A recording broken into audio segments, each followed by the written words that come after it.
দেশে বন্যা হলেই ত্রাণের জন্য হাহাকার, না পাওয়ার আক্ষেপ, এমন চিত্র বহু দেখেছে বাংলাদেশ। তবে এবারের চিত্র ভিন্ন। বন্যা কবলিতদের সহায়তায় এগিয়ে এসেছে সব শ্রেণী পেশার মানুষ।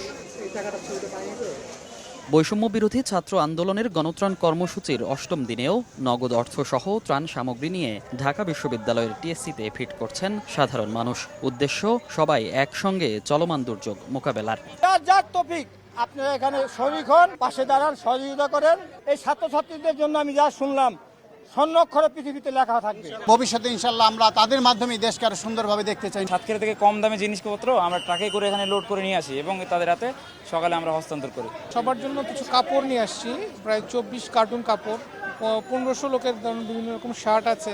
বৃহস্পতিবার ব্যক্তি উদ্যোগের পাশাপাশি ত্রাণ নিয়ে হাজির হচ্ছে বিভিন্ন স্কুল, কলেজ, সংস্থা ও প্রতিষ্ঠান। বিষয়টি ছুঁয়ে গেছে বিদেশিদের হৃদয়েও। বিদ্যুৎ বিচ্ছিন্ন এলাকার জন্য চায়না প্রতিষ্ঠান নিয়ে এসেছে 10টি সোলার প্যানেল।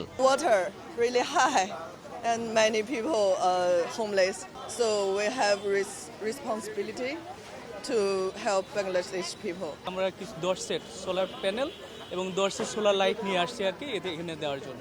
অর্ধেক পাউডারে দ্বিগুণ উজ্জ্বলতা। নতুন রিন অ্যাডভান্সড অর্ধেক পাউডারে দ্বিগুণ উজ্জ্বলতা। ত্রাণ সংগ্রহ করা শিক্ষার্থীরা বলছেন, বর্তমান পরিস্থিতিতে প্রয়োজন গণরান্নার জন্য ভারী খাবারের বাজার। গণরান্না কর্মসূচি যেটি ঘোষণা করেছি সেটি গতকাল থেকে মূলত শুরু হয়েছে। কুমিল্লায় কয়েকটা স্পটে আমরা সেটি শুরু করেছি, কয়েকটি গাড়ি আমাদের গিয়েছে।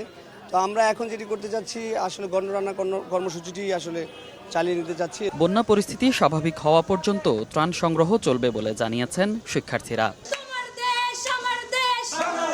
মনির হোসাইন, সময় সংবাদ, ঢাকা।